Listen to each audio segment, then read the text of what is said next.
नाभि चक्र के बाद में आप देखें कि ऊपर में हृदय चक्र है, इसे कि हम अनहत चक्र भी कहते हैं। और लोग कहते हैं कि यहाँ पर जो स्पंदन होता है ऊर्जा का वो अनहत है, माने एक ही सुनाई देता है। लेकिन ये चक्र जो है ये हमारे शरीर में जो स्टर्नम हड्डी है इसके नीचे में है, और ये साक्षात जगदम्बा का चक्र है जहाँ मां स्वरूप आप। इस स्टर्नम की हड्डी में डॉक्टर लोग जानते हैं कि एंटीबॉडीज बनती है 12 साल की उम्र तक, जो कि बाद में सारे शरीर में फैल जाती है। और जो कोई बीमारी आपके ऊपर आती है या कोई तकलीफ होती है तो ये एंटीबॉडी उससे लड़ती है। ये वास्तव में सोजो के हिसाब से गण है जो कि माँ सारे शरीर में फैला देती है। पर जब भी कभी मनुष्य को भय लगता है या उसको कोई मानसिक तकलीफ हो जाती है या कोई मानसिक पीड़ा हो जाती है, तब ये चक्र जो है ये उसका संदेशा स्टर्नम को दे देता है और यहाँ स्टर्नम हिलने लग जाता है और उससे ही सारा संदेश इन एंटीबॉडीज को चला जाता है और वो सुसज्ज हो जाते हैं। अब जैसे ब्रेस्ट कैंसर की बीमारी बहुत कॉमन है, इसलिए औरतों को होती है कि उनका मातृत्व जो है वो धोखे में है। एक आदमी है वो बीवी की परवाह नहीं करता और इधर उधर आवारा टाइप का है, इधर उधर घूमता है, दूसरी औरतों के पीछे लगा हुआ है। ऐसी औरतों को एक तरह से अपने मातृत्व पे ये लगता है कि मैं माँ हो गई और मेरे मातृत्व की इन्होंने इज्जत नहीं की, तो उसका जब मातृत्व हिलता है उसे ब्रेस्ट कैंसर हो सकता है। अमेरिका में बीमारी बहुत ज्यादा है, हालांकि वो लोग कहते हैं कि हम तो स्वतंत्र है, चाहे जिस आदमी के साथ रहे, इस औरत के साथ रहे, लेकिन इस तरह की चीज बड़ी दुखदायी होती है, बहुत दुख देती है, और वो दुख जो है कैंसर के रूप में प्रकटित होती है। इसके अलावा भी बहुत सी बीमारियां इस चक्र के खराब होने से होती है, पर विशेष करके इससे उससे होती है कि जिससे हमारे अंदर एक तरह से मानसिक भय आ जाता है। किसी भी चीज से हम भयभीत हो जाते हैं। तो हो सकता है कि किसी के माँ बाप बड़े जबरदस्त हो, या किसी का बचपन बहुत खराब बीत जाए, या किसी तरह से उसे परेशानी में रहना पड़े, या कोई भी उस पर आघात आ जाए, एकदम वो स्कूल में खराब हो जाए उसकी हालत, या उसके इम्तिहान में वो फेल हो जाए, कोई ना कोई ऐसा आघात उस पर आने से ही ये चक्र पकड़ जाता है। और मानसिक स्थिति को ठीक करने के लिए ये चक्र जो है इसको ठीक करना पड़ता है कि जानना चाहिए कि आपकी माँ जगदम्बा है, वो इतनी शक्तिशाली नहीं है, आपको क्या हो सकता। लेकिन ये कहने से नहीं होगा, जब तक कुंडलिनी जगदम्बा वहां नहीं जाती है और जब तक उसको प्लावित नहीं करती है मनुष्य ठीक नहीं होता। आजकल तो बहुत से बच्चे और बहुत से लोग ऐसे हैं जो डिप्रेशन में चले जाते हैं। ये डिप्रेशन इसी चक्र के पकड़ से आता है। इसको ठीक करना भी बहुत आसान है, सरल है, सहज है, सिर्फ ये कि कुंडलिनी का जागरण होना चाहिए। उसके बाद का जो चक्र है विशुद्धि का चक्र है, ये बहुत ही महत्वपूर्ण है, क्योंकि इसकी 16 पंखुड़ियां हैं और ये सारे आंख, नाक, मुंह, जीभ सब जो कुछ भी है उसको चालित करती है, कंठ को भी चालित करती है। इस चक्र को बहुत से लोग इसलिए भी खराब कर देते हैं, जैसे स्मोकिंग से या ज्यादा बोलने से, कोई लोग कम बोलने से, मौन रहने से, ऐसे अनेक चीजों से चक्र खराब हो जाता है। और सबसे ज्यादा ये मंत्र बोलने से, गलत मंत्र बोलने से बहुत ज्यादा ये खराब हो जाता है। उसकी वजह से लेफ्ट साइड जब पकड़ जाती है तो यहाँ का ये आप जब ये सोचते हैं कि मैं बहुत दोषी हूँ, मैंने गलती की, मैंने वो गलती की, तब ये चक्र पकड़ते हैं। जब ये चक्र आप पकड़ते हैं तो इससे अंजाइना की बीमारी हो सकती है आपको, और भी अनेक बीमारियां हैं जो कि इस चक्र से, स्पॉन्डिलाइटिस वगैरह इस चक्र से। राइट साइड के चक्र से आपको जुकाम हमेशा रहेगा, आपको तकलीफ रहेगी, आपका आवाज जो है वो बुढ़ाई जाएगा जल्दी, और बोलते वक्त में आप ठीक से बोल नहीं पाएंगे। कोई लोग तो एकदम कुछ दिनों बाद एकदम मौन ही ले लेते हैं, इतना ज्यादा ये चक्र खराब हो जाता है। लेकिन इसके आगे की दिशा ये है कि अगर आप एक ही मंत्र को बहुत बोलते रहे, जैसे हरे रामा हरे कृष्ण, इन लोगों को यहाँ का थ्रोट का कैंसर हो जाता है। इस तरह के मंत्र बोलने से थ्रोट का कैंसर हो जाता है, और फिर उसकी जो आगे चीज बढ़ती है तो वो फिर हो सकता है कि सारे शरीर में फैल जाए। पहले उस चक्र पे ही गति करती है कैंसर की, और उसके बाद में दूसरे चक्रों में भी ये उतर सकता है। अब ये विशुद्धि चक्र जो है ये वैसे तो बहुत जरूरी है, क्योंकि इसी से हमारे हाथों का संबंध है, और इन्हीं हाथों में आप इसका एहसास करते हैं कि हमारे चारों तरफ परम चैतन्य फैला, इसका आप एहसास कर सकते हैं, इसको जान सकते हैं। लेकिन जब ये विशुद्धि चक्र आपका खराब होता है तो हालांकि आप कहते माँ हमको तो बड़ा अच्छा लगा, हम बहुत रिलैक्स्ड हो गए, आराम मिला, ये हाथ में नहीं महसूस होता। इसकी वजह ये कि ये आपका चक्र खराब है। इसका मतलब ये नहीं कि आप उसकी वजह से और भी गिल्टी फील करें और भी बुरा समझें, इसका मतलब ये कि उसे ठीक कर लेना, जो भी दोष है उसे आप ठीक कर लें। बहुत अहंकारी मनुष्य का भी राइट साइड पकड़ जाता है, जो बहुत वल्गना करता है, मैं ऐसा हूँ, मैंने ये किया, ऐसे मतलब हवाई घोड़े पे जो बैठे होते हैं उनका भी ये चक्र पकड़ जाता है, और उसकी भी अनेक विध तकलीफ और परेशानियां उसके सामने आ जाती।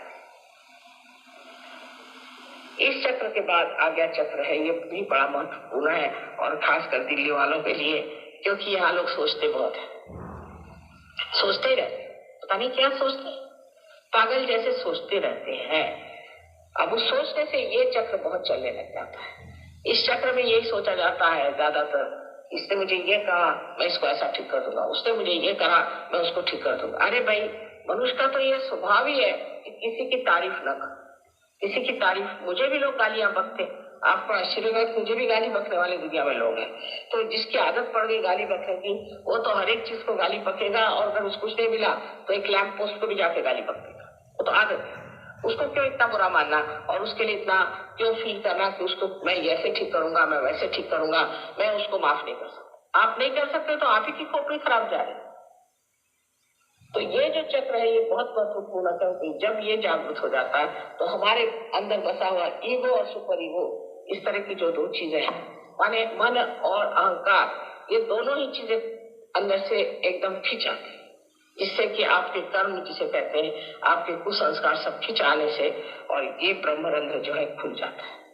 उसके ऊपर जो गोल सी जगह बनी हुई है, इसी को लिम्बिक एरिया कहते हैं। ये लिम्बिक एरिया है जो खुली हुई जगह है, और ये बहुत महत्वपूर्ण है। जब ये लिम्बिक एरिया आपकी खराब हो जाती है तब आपको आनंद मिलना तो असंभव, लेकिन कोई आनंद की लहर भी नहीं आती। अब जब आप ये सब मॉडर्न म्यूजिक सुनते हैं, अब ये पता लगाया गया है, ये जो मॉडर्न म्यूजिक है इससे आपकी लिम्बिक एरिया जो है वो बिल्कुल संवेदनशील नम हो जाती है। तो पहले तो शुरुआत में जो ये म्यूजिक शुरू हुआ था तो सर्वसाधारण तरीके से सुन सकता था। अब तो ऐसा है कि आपके कान फट जाए और ऐसा लगता है कि सर फट जाएगा। इस तरह का जबरदस्त म्यूजिक जब तक नहीं होगा तब तक समझ में नहीं आ सकता। और पहले जमाने का जो क्लासिकल इनका म्यूजिक था वो तो अब लोग सुनते ही नहीं, क्योंकि उनकी समझ ही नहीं आता है, उससे कोई संवेदन नहीं होता। और अपना जो क्लासिकल म्यूजिक है जो कि बहुत ही संवेदनशील है, उसके लिए तो संवेदना ही नहीं रही तो उनको क्या समझ में। फिर इसके बाद में आप ड्रग्स लें, शराब लें या कोई इस तरह की नशीली चीजें लें। ड्रग्स से तो ये जो चीज है एकदम ही नम हो जाती है, उसमें कोई भी चीज महसूस ही नहीं हो सकती। तो धीरे धीरे ऐसे लोग, ड्रग वालों को तो चाहिए कि उनके ऊपर चिल्लाए, और एक तरह का पागलपन आ जाता है। अब आप लोग अंग्रेजों को बहुत ऊंचे आदमी समझते हैं, लेकिन हमारा तो अनुभव और ही है कि जैसे कैम्ब्रिज के पढ़े हुए बड़े भारी कोई साहब है और ड्रग वग ले करके तैयार बिल्कुल हमारे लिए, तो उनसे पूछा भाई आपका क्या नाम? आपने पूछा मेरा क्या नाम? हाँ मैंने पूछा आपका क्या नाम? आपने क्या पूछा कि मेरा क्या नाम है? मैंने कहा जी जनाब आपका नाम क्या है? अच्छा तो मेरा नाम क्या है? आप सोच रहे हैं उनको अपना नाम भी याद नहीं। मैंने कहा माफ करिए, फिर से कैम्ब्रिज में चले गए।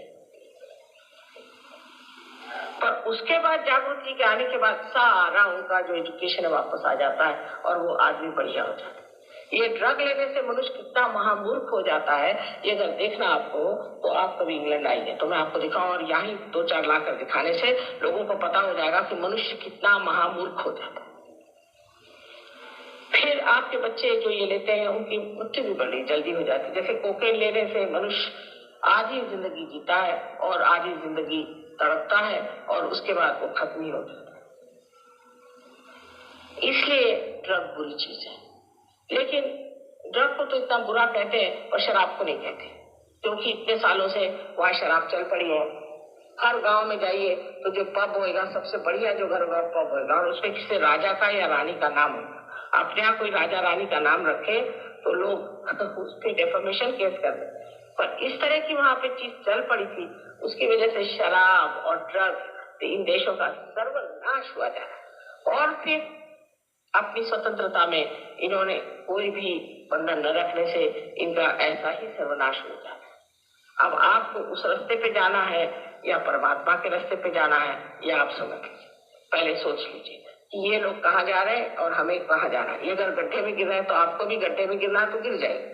हालांकि उसमें से भी बहुत से लोग सहयोग में आ गए, लेकिन जब गड्ढे में गिर के आते हैं तो ऐसे बढ़िया वो लोग हैं कि आप देख के हैरान हो जाएंगे कि उनको कितनी श्रद्धा और कितना विचार है। और वो श्रद्धा अंधी नहीं, जानी हुई श्रद्धा, और उसके सहयोग के लिए प्राण देने को तैयार है।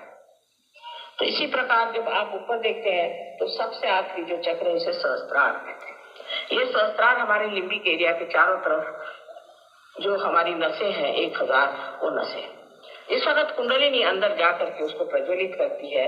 तो अंदर ये नसें ऐसी दिखाई देती हैं जैसे कि कोई प्रज्वलित बहुत सुंदर शांत ऐसी शिखाएं हो, जैसे कि उसको आप कह सकते हैं कि जैसी लौ, अलग अलग लौ और अनेक रंगों से भरी हुई इतनी सुंदर दिखाई देती है। यही इसके लिए ही कहा गया है, बाइबल में कहा गया कि I appear before you like tongues of flames. यही संस्कार है। इस संस्कार के जगने के बाद आप देखते हैं कि आपके आनंद की अनुभूति आने लग जाती है। फिर ब्रह्मरंध्र खुलने के बाद आप देखते हैं कि पूरी तरह से आप रिलैक्स हो जाते हैं और पूरी समय आपका संबंध उस अनंत जीवन से हो जाता है, उस परम चैतन्य से हो जाता है जो पूरी समय आपके अंदर बहते रहता है। आप कुछ भी करिए, कोई भी काम करिए, इतना भी आप जागरण करें, इतनी भी मेहनत करें, कितने भी आप कुछ भी करें, आप थकान नहीं आती आपको, आप करते ही रहते हैं और उसी आनंद में रहते हैं। ऐसा आदमी एक विशेष रूप का आदमी हो जाता है। पर ये सब करके भी एक और बड़ी भारी बात है कि आप परमात्मा के साम्राज्य में जाते हैं। परमात्मा के साम्राज्य में जाते हैं, वहां इस कदर एफिशिएंसी है, अपने टेलीफोन जैसा मामला नहीं। एक बार परमात्मा को याद करने से ही काम हो जाता है। आपको आश्चर्य होगा कि ये सामने कैसे खड़े। अरे भाई, मैं तो सोचता था इनको कहां से ढूंढ के लाऊं, ये तो सामने खड़े। कोई चीज आपको चाहिए, वो सामने आके खिल जाए। ऐसे प्रश्न जो है छूटते ही जाते हैं, छूटते ही जाते हैं, और आपको लगता है कि क्या मैं तो कुछ कर ही नहीं रहा हूँ। हमारे यहाँ ऐसे भी बच्चे आए हैं कि जो क्लास में बिल्कुल फेल होते थे और उनके माँ बाप लेके आए, आज वो फर्स्ट आ रहे हैं, उनको स्कॉलरशिप मिल रही है।